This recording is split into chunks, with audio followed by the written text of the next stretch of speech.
We're now going to be joined by Selina Gibbons from Veryan, my own hometown. Yes. Selina's daughter, Imogen, or Minky, was diagnosed profoundly deaf at just the age of 2.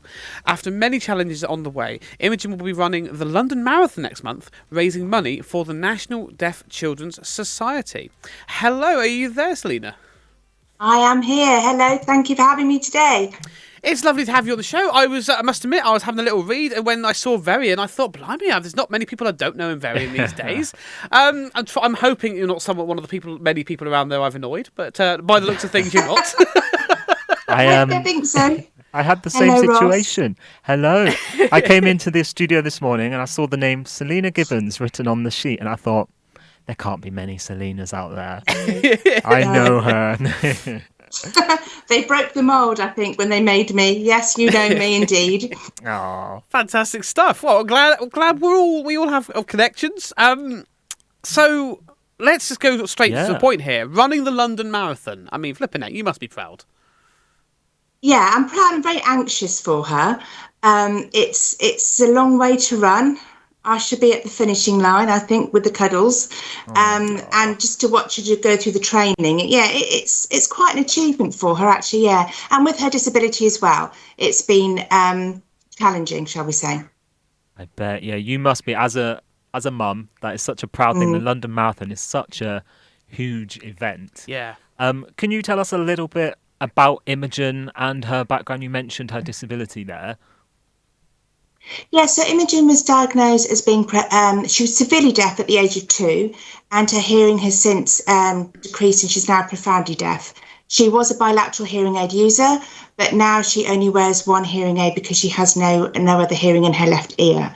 So for Imogen, communication is the key, and at the tender age of 2, when most children are achieving their milestones, for Imogen, that's been a real issue. We've had to try and overcome how we communicate as a family, how she is heard and understood out in the wider community. Absolutely. I can imagine it's a bit of a roller coaster, especially from, like you said, from such a young age. From what I see, Imogen will be running in aid of the National Deaf Children's Society, who provide vital support to families as well as raising awareness, which is always good. I think awareness needs to be a big thing alongside anything like this. How have the NDCS supported your daughter, you and your family? So the NDCS have been the crutch, really, for us as a family, and from her diagnosis. They have been there every step of the way, from that first hearing that you were, knowing that your daughter's going to be deaf. That's just a mixed emotions, because we're from a hearing family. There's no member of our family who are profoundly deaf. So for us, it was a real learning curve, and we've all been on, I hate the word the journey, but it has been a journey for us. And NDCS have been there to explain how we get through the educational minefield for a deaf child. They've been there to support not only Imogen in introducing her to friends, but also been there for her siblings, because it's very difficult when you've got a child with an impairment of any kind. You do have to spend a lot of time focusing on them, lots of hospital visits, lots of audiologists, lots of teacher of the deafs. And sometimes your other children get a little bit put to one side, maybe. So NDCS have been really great in including them on away days, for weekends. They've been fantastic with assistance for tribunals, for education tribunals. We've had the assistance of NDCS, and also we've had the luxury, really, being going away for family weekends with NDCS, where we get to meet other families. And when you have that connection, when you meet another family who has a deaf child, your hearing peers don't really understand the challenges that individual has to face. And as a parent and as a family member, how we have to embrace that impairment, and how we've had to be able to prepare Imogen to live in a hearing world. Absolutely. And obviously, especially over the last 12 to 18 months with the pandemic as well, what would you say it's been like? Obviously, has Imogen had any more sort of challenges? Because I know there's been a lot of talk about people wearing face masks has obviously made it a lot harder for people who often lip read and things like that. Yeah. So Imogen is a prolific lip reader. She also does sign language as well. She's just completed her BTEC at Stoke Clemson College, and everything was done by Teams, by Zoom, and you have to really concentrate. And, there's no subtitles, so she's had to really focus and watch people's faces. And I think that's been quite hard, I think, for any student throughout the last 18 months. It's been difficult to attend college via, Zoom or Teams. So I think for her, yes. And obviously the fact that people wear face masks, and she does, Imogen will stare at you when she speaks to you because she's trying to get your lip pattern through. So it has been, it's been challenging. Another challenge for them. Yeah, I can imagine. And obviously, with what's going on, I can imagine there's been a lot of training involved. My last boss, actually, he's done the London Marathon. I've seen how much he trained. Got a friend now also training, I believe, to do this London Marathon as well. The amount of training people have to do is monumental. So what's, just for in general, what's Imogen been doing to prepare for the challenge? So she's really hit the ground running. She got a personal trainer at the beginning of the year, so she's kind of really focused on her cardio. Her coach is her father. Now, is that a good thing? I do not know. Sometimes I think yes, it is, because they have a really close connection. Other times I think, oh God, that training session's now just been brought round to the dinner table and it's caused an atmosphere in the whole house for the evening. There are very mixed views, but he takes her out running. She's got a programme. They do long runs, generally on a Sunday. Imogen works night shifts around her studies. So that's been quite difficult to try and tweak sleep, and then a long run, and then a little more sleep, and then go to work. So, but she's doing okay, actually. She did a half marathon at the weekend. She's got a bit of a niggle on her knee at the moment, so she's off to see the physio this week. But I think her one saving grace is that Cornwall is hilly, London is not. Mm-hmm. And she's really, she's a bit of a mountain goat doing the coast path. So I think she's hoping that, when I get to the streets of London, they will be paved with gold and they will be flat. I like that thinking. And what about yourself? Has she been dragging you out for any runs, or are you trying to avoid eye contact with her? No, well, as a family, we do run, so we are, but I know that's just out of my remit. Thank you very much. I'm there to provide the food, the love, to wash the kit, to make sure everything is all organised and keep the home fires burning. A very important role. I mean, we laugh and joke, but it needs to be done. It would only make things so much more challenging if she had to do that for herself. These kind of things are a team effort at the end of the day, and you are a big, close team.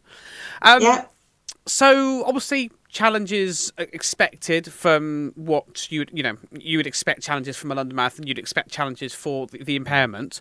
Were there any that you weren't expecting through all of this? I think the emotion, actually. I think it's been a bit of an emotional roller coaster from the frenzy of, okay, let's do the London Marathon, then getting a place, then setting the training and then just seeing you have good days. She has good runs. She's all euphoric. Then she has really poor runs. She doesn't like to run independently on her own because obviously she can't hear any traffic. So it does involve somebody else going with her. So that means either cycling or running alongside her. So I think, and as again, as a mum, it's really hard. You never want to see your child upset, do you? But when she does get disheartened, she just come back and she thought, I could run a better. But it's experience, isn't it? She's very lucky that, her father is coaching her. He has done the London Marathon before, so he knows the pitfalls, he knows the peaks, he knows the highs. And I think to have him by her side, he will get her over that finish line. If he has to, I think there might be a little bit of shouting along the way and a little bit of coercing, and there will be bribery, I'm sure. But he will get her over that finish line for us to get the cuddles, and then for her to just take in and soak in the atmosphere and the achievement of what she has achieved. She won't hear all the crowd. everything that we take for granted as hearing. Oh, here she is now. She's just been on a call. Yeah, come on in, bring up a chair. Oh, hello. Yeah, we've got the lady herself. Perfect. So for her, we always say the crowd will bring you on. She'll see the people, but she won't really hear the people. Yeah. Right, I'm with you. And that, for me, as a mother, I find quite upsetting. And here she is. Hello, Imogen. Say hello. You're there. She's there. Perfect timing. Oh, well, there we go. Hello. Hi, Imogen. Hello. Good afternoon. Yeah, it is afternoon now. Good afternoon. How are you doing? It's talk about someone and they will appear. That's how it goes here. Hope you are doing well. Hope your preparations have been going well. We keep talking about how your dad might be dragging you across the finish line, but you never know. You might be pulling him along. I doubt that very much. I hear you've got quite a well-oiled machine of a team there. Everyone's sort of taking the different angles, different emotional angles, maybe some bribery or even some drill sergeant type.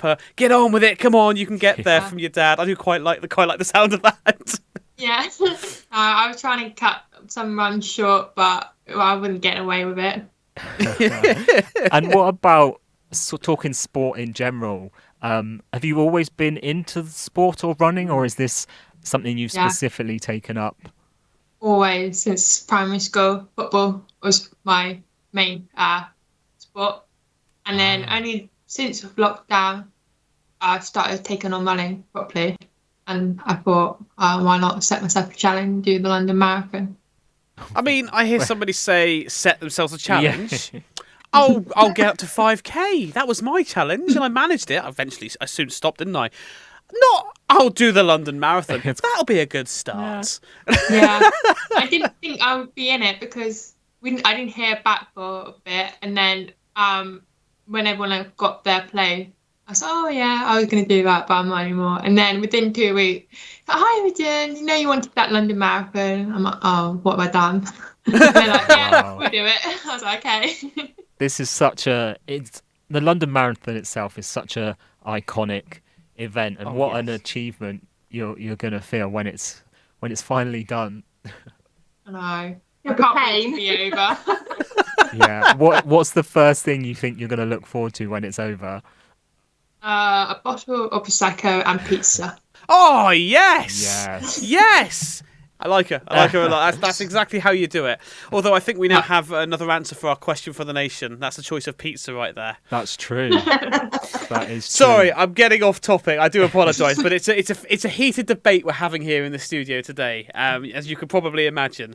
To both of you, thank you so much for coming on to chat, obviously, about your journey, Imogen. We wish you all the best of luck. All of you as a team, all the best of luck. Thank you. Where can we keep up to date with the journey that you're taking? So I have an Instagram page called Minky Marathon. It's public, so you can literally see it. And on the bio, there's a link where you can donate money, which is from Just Given. If you don't have Instagram and you like to donate, you can just go on www.justgibbon.com, fundraising Imogen Gibbons. Amazing. Fantastic stuff. I really hope that we get lots of donations. Hopefully people watching today go and check out the website, because it's an amazing cause, and what a challenge you are taking on, and hopefully you'll come back and give us an update when it's all done. Please do, that would be lovely. Selina and Imogen, thank you both so much for coming on the show today. Really appreciate it. Lovely to see you both. Best of luck with everything. Like Ross said, please come back on and tell us how you do. Wish you all the very best of luck. Thank you. Thank you. Thanks for having us. Take care. Bye-bye. Bye. Thank you to you both. Oh, what was lovely. That was great. Two for the price of one. Yeah. Perfect. God, I love how she said, just thought I'd do a challenge. You think, yeah, what a challenge to take up. Right? So obviously thank you again there to Selina Gibbons and obviously Imogen. Be sure to like Imogen's Instagram page at Minky Marathon, where you can also find the link to donate to the NDCS. What a brilliant. Everything's fantastic about it. Love it. I like how the NDCS, like I said, they promote the awareness as well as just being the charity for the people. They're trying to make other people aware to help other people be helpful in that manner. Yeah. And the fact that they go with the family and help the family be included and make sure the other...